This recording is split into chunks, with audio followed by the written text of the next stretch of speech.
Time to nip the fret ends off. So we're going to use my fret nippers, and we're just going to go like this. You're basically going to go right up against the wood, and then I hold back just a tiny bit. I push down with my thumb and squeeze at the same time. There we go, there's one. And I'm going to do this all the way down the fretboard. Then do the other side.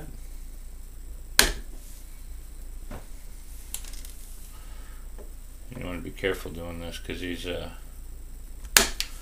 fret ends are very sharp and you'll get cut pretty easy.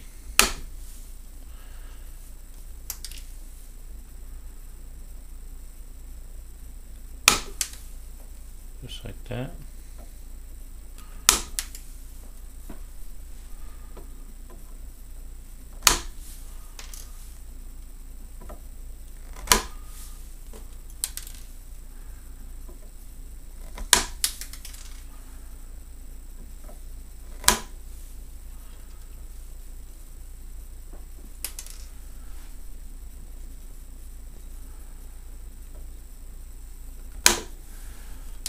Alright, I'm going to turn it around.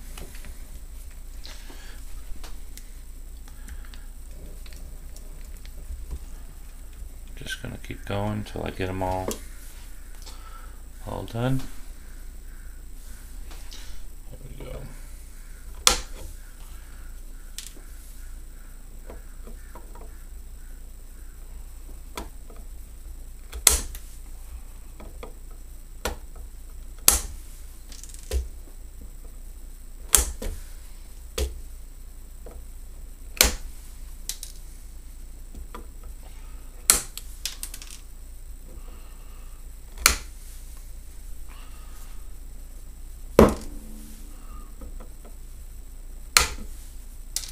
You want to be careful not to twist when you're cutting these.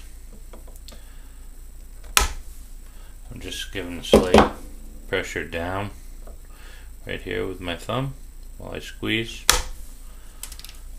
making sure I don't loosen that fret in any way.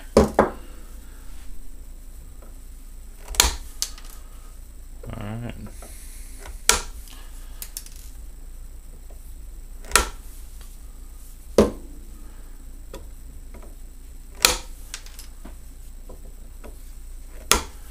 I'll just finish these up. We'll move on. This is a close-up of the fret ends that I just nipped. They're sticking out right here. You can see them sticking out and they're rough. So we've got to file those off and make them smooth. And I'm going to show you how to do that without scratching the wood. Alright, what we're going to use, I start with a file. This is a file that I've cut. I don't know if you can see it too well in this light, but one side's a single cut, the other side's a double cut. The double cut's pretty aggressive, and I'll probably start with that. Now you want to hold it even right on the edges. Just run along. I'm holding it at a slight angle, just like this.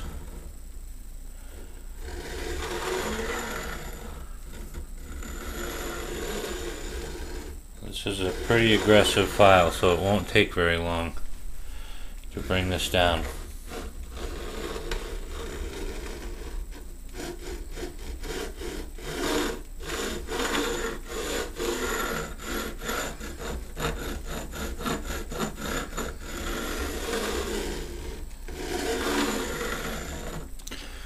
Like that.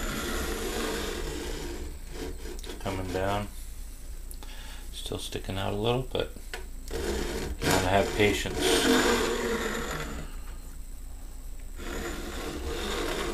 Just keep working it.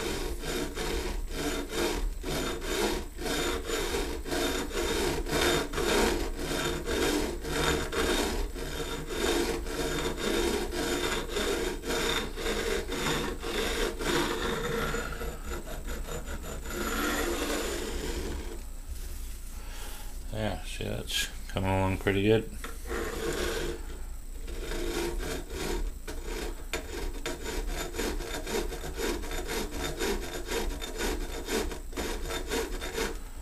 You want to make sure you put your thumb here at the end because you don't want to be knocking the file into the headboard.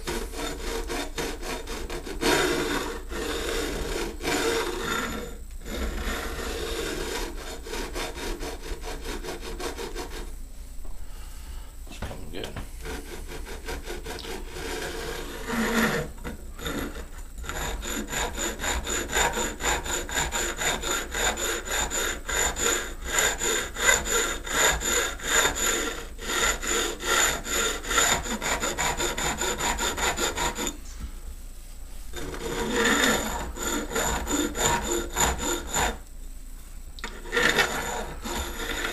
And I'm switching to the single cut side of the file.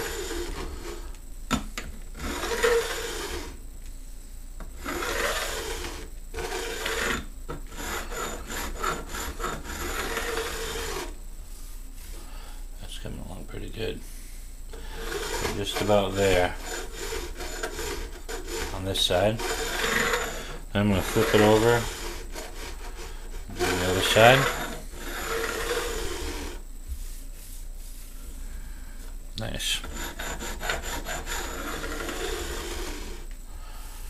Alright. I'll flip it over and do the other side. Alright, I've got both sides done with the file. Now I'm going to move on to these sharpening stones. These right here, these diamond plated, well, they're not really stones, but diamond plated sharpening plates. And I've got a coarse and a fine. The coarse is still very fine. Now what this is going to do is put a nice edge on these. Okay, and now I'm going to start to slightly bevel the edge where the frets come onto the fingerboard or come off the fingerboard. I'm going to give this a slight bevel.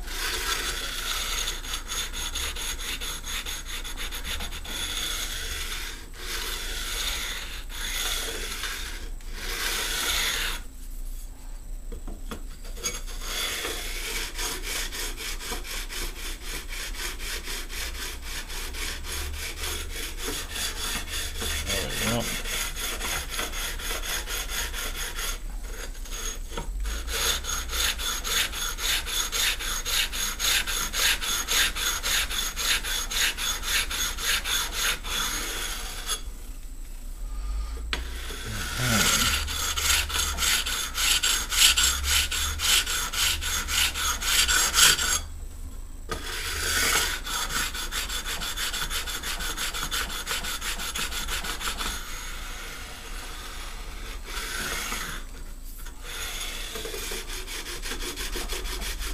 Go. Now I'm going to move on to the fine, which actually puts a nice finish on it also.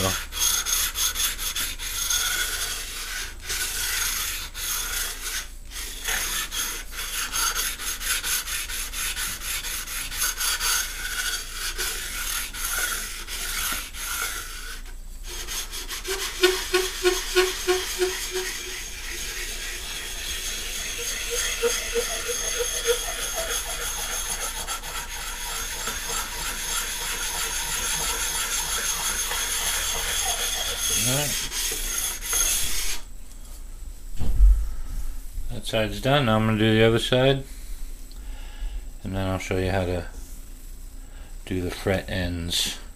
And we're going to round them off and make them so they don't catch your fingers here, because they're still very sharp in the corners.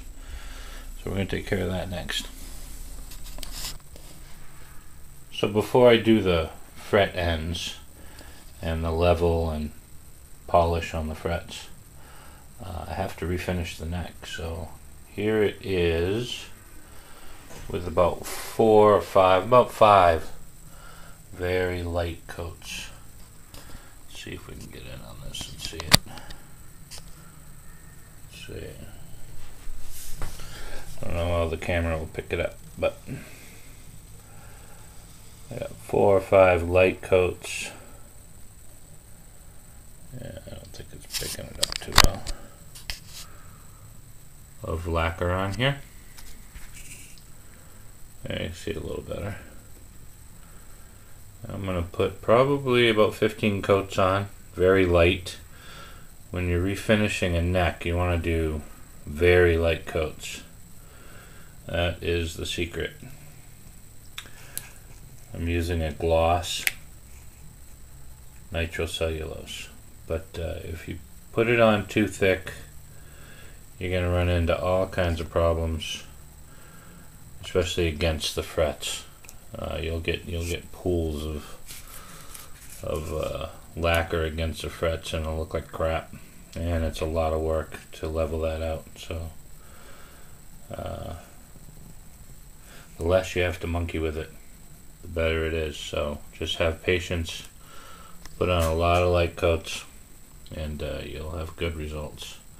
I'll probably put on 12 or 15 coats, and then just go right to buffing it. And it's going to look like glass when we're done. So there we are. You can also see how much it's darkened up with the lacquer on it. It matches the back of the neck and the headboard perfectly now. So that's why you want to experiment on a blank piece of maple where you can put your stain and then put some lacquer over it so you can see what it's going to look like, because it's quite a bit lighter even with the stain, and then it'll darken up quite a bit with the lacquer on there. So anyway, here we go. It's coming along pretty good, and in the next video we'll finish it off. Alright.